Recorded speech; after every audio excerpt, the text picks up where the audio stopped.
a new podcast about Apple's newest product by some old friends. This is MacVoices. This edition of MacVoices is brought to you by the MacVoices Slack, available to all patrons of MacVoices. Sign up today at patreon.com/MacVoices. Welcome to MacVoices. This is the talk of the Apple community, and I'm Chuck Joyner. Folks, I have a big pleasure today because I get to introduce you to a brand new podcast with a couple guys that you probably already know from MacVoices Live. Eric Bolden and Marty Jencius are here to tell us about their new podcast focused on Apple Vision Pro. So, Marty, Eric, it's great to see you both, and congratulations on starting this. Well, it's fun. I like to say that you introduced us. You brought us together, and we were the two people in your group that had access to Vision Pro headsets, and then from there, the podcast was born. Eric, how much trouble did he have talking you into it, or did you talk him into it? No, it was he definitely was kind of the drive behind getting everything together, but the timing is excellent.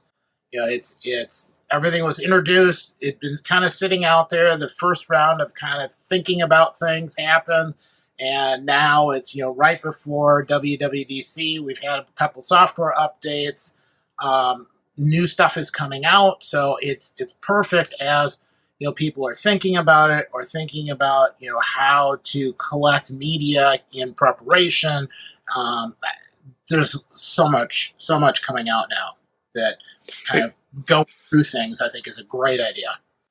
Eric is so kind because when I get an idea, and I don't know Eric that well. I mean, I do know him through MacVoices, but when I get an idea, I get a little bit obsessive. So he would say, yeah, I'm in for it. And the next thing I know, I'm building a website, I'm doing all the things.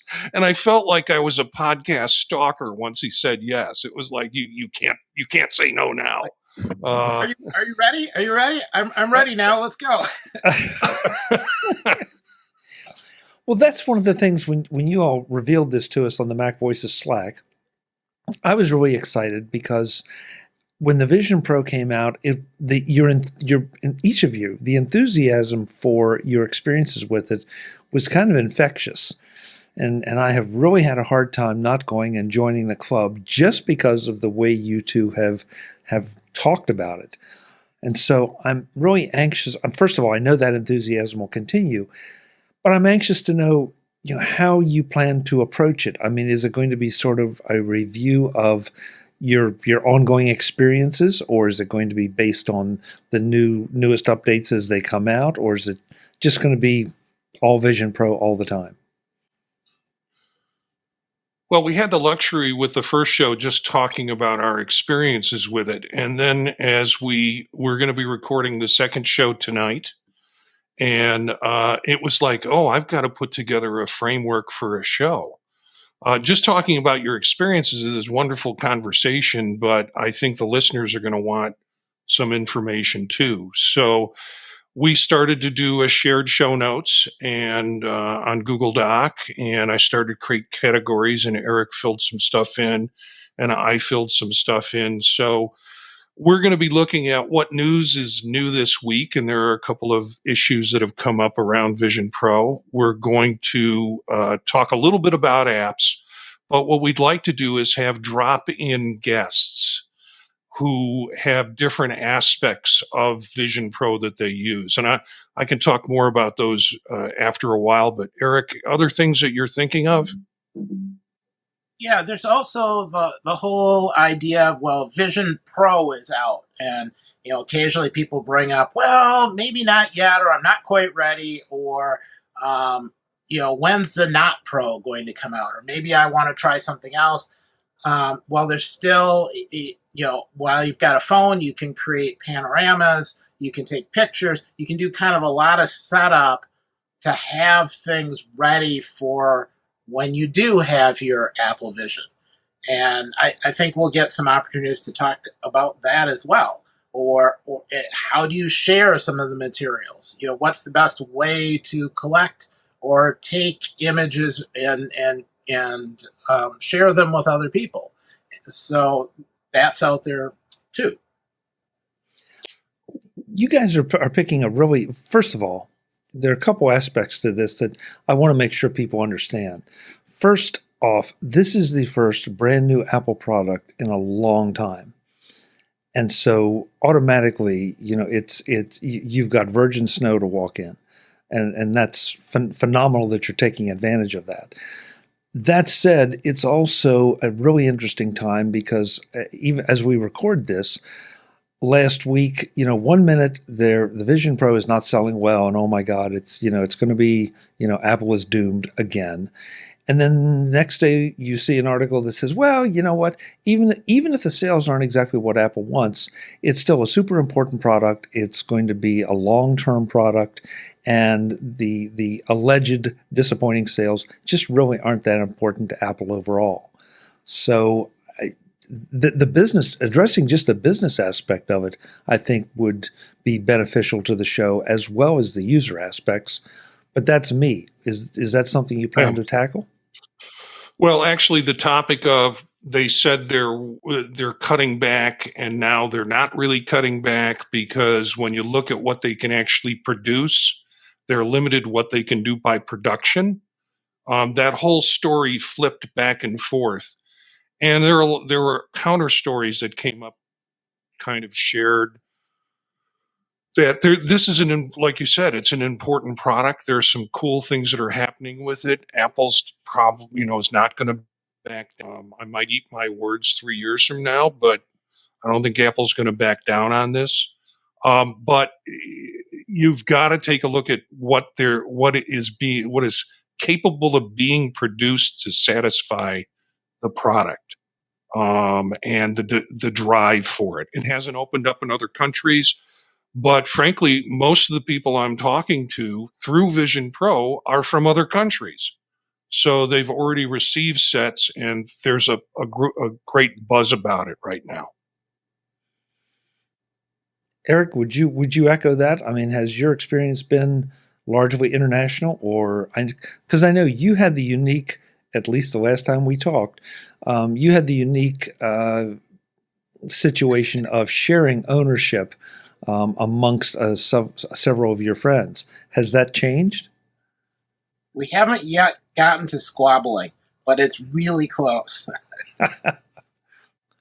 I'm noticing now that, one person might borrow it, but then, I don't need to, maybe an extra day, or I'm not quite ready, or, so I'm finding the Apple Vision product, just to get used to it, to figure out what it can do. It seems to be a little bit longer of a timeline. People have to get used to the idea. They go try it out and are completely wowed by it. They may go back 2, 3, 4 times, or wait until somebody else shows it to them a little bit later before they actually purchase something. Some people will go all out, buy it, give it a shot, see what happens. Others, I think, are just being a little bit more cautious, taking a little bit more time. All of those approaches, I think, are fine. And it's, I think, not unusual in a really, really new product to have kind of, the early adopters and the people who are just waiting a little bit. I guess the thing that really has surprised me the most is, the people who talk about, well, maybe I'll wait until the second generation of the product and it gets faster, or whatever feature they're looking for. And I've been kind of surprised by you can use it as a private screen for a Mac, which means every single time you update your Mac, you essentially are updating what your Vision Pro can do, because it's acting as a private screen for the Mac.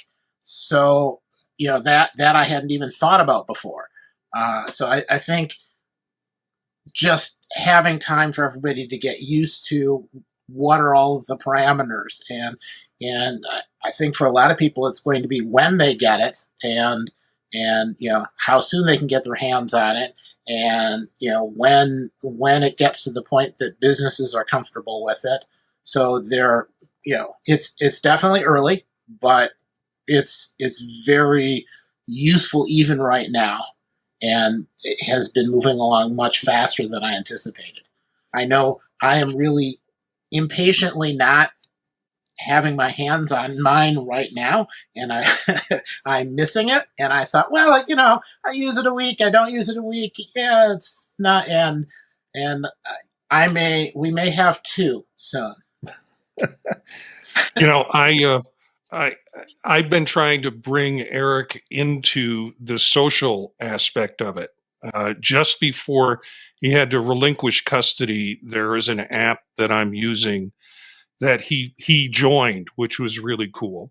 But that's where I'm getting all these different connections that are international, and meeting people who are very much into the technology, asking them questions. They're getting excited about it. And frankly, I'm using it as a way to kind of recruit some of our early guests that we have coming in on the show. And they're all excited to be part of it too. So there's a whole deep community that's using the device, and there are apps and other directories that you can connect with them around different conversations that you can have doing spatial FaceTime, which is just incredible in itself. But not to go too deep into it, those connections are out there. The people are really nice. I want Eric to join some of those things and get a sense of how strong the community is. One thing, Eric said two things that really struck me. The first one is the squabbling part, because that means that people want to have their hands on this device, even after they've had partial experience among three people. So, if you have a family, then you may need two or more of these. But just the idea that it grows on you that much. But Eric, what you said about upgrading the Mac versus and upgrading the Vision Pro, or together, is really interesting. I think that's something that people are going to have to be educated to. You just educated me to it, because I didn't think about it that way either. So it feels like this is something that is there are new opportunities for it that if we don't have one, or if we're not paying attention, we don't even understand. That's really true, and I think there are potentially things I hadn't thought of yet, or hadn't risen in importance enough to be part of marketing materials that I'm sure will come back as part of the survey that they just did to Apple Vision owners. And I'm really excited to see what or how they present it to developers at WWDC, because I can see them coming with a couple different directions and maybe some additional updates, and it's going to be really exciting, I think. This may be not fair, but I'm going to ask you each, just give us a little taste of one thing, and that is pick an app, whether it's a favorite or you just think is a particularly useful or important one. App as in application, or application as in usage, that you find, either one of you have found. Marty, you may have just given us yours, the social aspect of reaching out with one, but I'll let you tell me, is that, you think, one of the ones that you would pick right now, or what has been something that really? Yeah, that is the killer for me in terms of having people to talk to in the evening. An app called InSpace, INSPAZE, and you join it. Eric's joined it. You create your login name, whatever you want to call. I just use my name, and you essentially are, when you are given a space, you're given what I guess you'd call an apartment. And in the apartment, there are 6 cushions, and people can join you in your apartment for discussions. And what the app has done, and the people working on that app has done, is they create a link that people can create what they call parties, and it's topical. So there's one that's regularly on philosophy, and I've been to that. It's been real interesting. There's one that I went to just a couple of days ago on doing spatial FaceTime. And the group in there then experimented with spatial FaceTime. And I'll tell that story on the podcast, but it's a remarkable meeting space. And when I first started using it, there were a lot of people coming in from China because China was running a conference on Apple Vision Pro that weekend. So they would jump into your room and people would chat with a translator.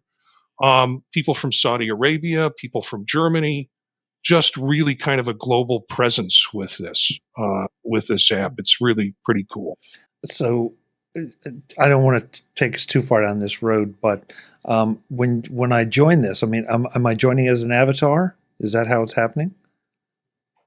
Well, you can join it as an avatar, or you can join it with your persona. I'd say it's probably about 75% are just using their personas. Some people are joining as avatars. It is not only a Vision Pro app, but it's also an app that's available on iPhone. So I don't see too many people coming in to the app that way, but it is available on other platforms. Oh, that's good to know, because that means then some of us that don't have a Vision Pro might be able to get in and have the social experience and then want to take it to the next step. Interesting. Yeah, I like to say the folks are very polite in there. They're all very interested because the entrance fee is $3,500 in terms of the cost of the headset. Right. So yeah, you're getting mature, tech-involved enthusiasts in there having conversations. I'm getting visions of Neil Stephenson's Snow Crash dancing around in my head. So yeah, this may be the first one of those. Eric, how about you? What is? I know we've talked a little bit on the show about it because you and Marty were the first. But what, after this much time, has really struck you as where you want to spend time with? What application or app? For me, it's two things. One is the Mac Virtual Display, having your Mac screen show up in the Apple Vision Pro. Because if you're in a really bright environment outside at a picnic table someplace, trying to get some work done in the sun, enjoying your beverage of choice, but you can't see your screen because of the reflection from the sunlight, you can still get some work done and be outside and listen to the birds and everything else around you. Yet the screen is private. Somebody can't come up behind you, read the important work you're in the middle of. It's private, but you're still kind of out and about. It's been a nice convenience. The screen is big. You can add extra windows. I think that part will get better and better. But the app, I think that's my favorite app, oddly enough, is Photos, which seems maybe to be kind of a weird app, but I've been collecting panoramas, as I've said before, for quite a while, but they're hard to look at. The Apple Vision lets you look at those. There's now the ability to capture spatial images and spatial videos, so you get depth. Being able to look at those in the Apple Vision Pro is also really interesting, but you can create those both with the Apple Vision Pro, and you can create spatial videos with the iPhone 15 Pro as well. And panoramas, for instance, you can go through and add additional information into the image. You can edit it in regular software. People can create them on lots of different platforms, and then ship them over to an Apple Vision where you can be immersed in a cylinder of whatever the location is. If you have an album of panoramas, you can slide through from one to the next to kind of put yourself in a situation, for instance, on a trail at different points along the trail to see what each of the scenic overlooks look like, maybe in different seasons. There's just a lot of possibilities. The spatial recordings, being able to do, for instance, opening up a printer and looking at the toner cartridges and putting them back together again, it's like you're right there. And you can play it back again, and somebody looking at it can see, in space, how everything all goes together without having to have everybody get up and go to a room full of printers and tear them all apart. I think there's a lot of future in that. Being able to look at a potted plant and rotate it around and show the leaves and show, the structure. So, this is this kind of plant as opposed to this other plant over here. You can just look at a regular photo, but it's not quite the same as getting, a sense of the height and the orientation of the leaves. There's more information that comes through. I like the fact that you can develop material without having to have an Apple Vision Pro. I think at some point you need to look at it there just to confirm everything is working the way you think it's working. But people can participate in the development of Apple Vision Pro media now, whether they have one or not. That's, I guess, why I like photos so much. You're just getting the thing that I'm trying to pull Eric into is an app called Share Spatial, which is literally a globe with pins in it, and people are contributing spatial video panoramas from all over the world. So you can get some really interesting travel experience, if you want to call that, by checking out some of these pins that are in the globe and looking at the videos and the panoramas that people have put up. What I love about both your answers highlights the fact that this is going to be yet another device that is going to be very personal with how you want to use it. Much like the Mac, maybe a little bit less, maybe a little bit more than the iPhone, but that it can adapt based on the applications and become what you want it to be. Because I feel like, again, it's such a new thing beyond all the discussions of virtual reality and augmented reality that a lot of us are still trying to figure out what can I do with it? What is it going to be? What will it mean to me? And you both have just given me some things that, now, once again, you're going to try to suck me in, aren't you? And buy one of these things and, join the club. So I'm really excited to see how this all develops. Not just the Apple Vision Pro, but how you both approach it in this podcast. So how about the details? How often do you plan to publish? What's the URL? Are you in the podcast directories yet, or are you still working on that part? We are in the podcast directories, and our URL is visionprofiles.info, and that's a website that you can make some connections with and contact us through that, or email us at visionprofilespodcast@gmail.com. It's out there, and like I said, it's on all the different podcast sources that you can find. We're looking at doing weekly recordings, keeping it to 30 minutes because we want to make them easily consumable. And so we've kind of settled on Monday nights as our recording time. So far the reaction has been incredible. With just one show out, we've got quite a few people who have joined and subscribed to the podcast. I have been using Reddit because there's some subreddits on Apple Vision Pro, and announcing the podcast there drove a lot of people to listen to it from that standpoint. So it's active, it's out there, and the media that goes along with it will continue to increase. But we're going to do regular chunks, 30 minutes try to make it weekly unless we've got some travel issues or some things that come in the way. Eric, you up for once a week? Or is that not going to be enough for you? No. Things are happening fast enough. That's a good pace, I think. Because it takes time to go try out some new things. So, yeah, that's about right. And I'm kind of looking forward to doing some travel where I get to see, what are some benefits or some differences traveling with an Apple Vision Pro. Are there things that aren't good ideas? How many planes can I walk on while wearing an Apple Vision Pro before somebody thinks it's not a good idea? Who knows? I'm really looking forward to this. This is going to be great.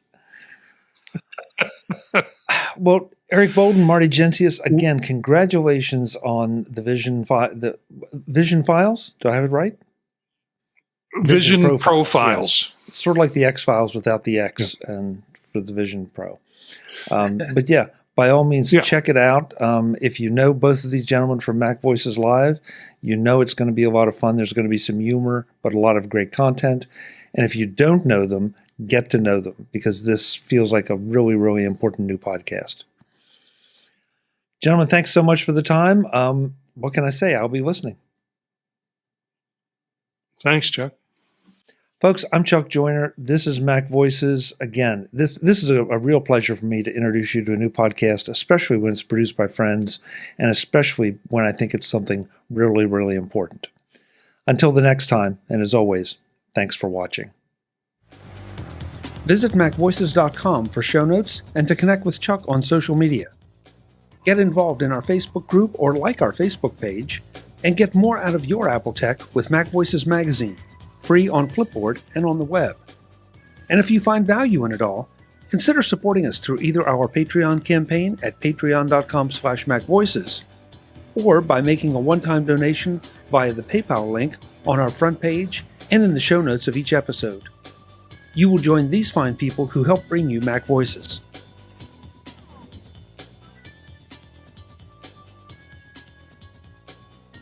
Advertising handled by Backbeat Media at backbeatmedia.com. Bandwidth provided by CashFly at cashfly.com.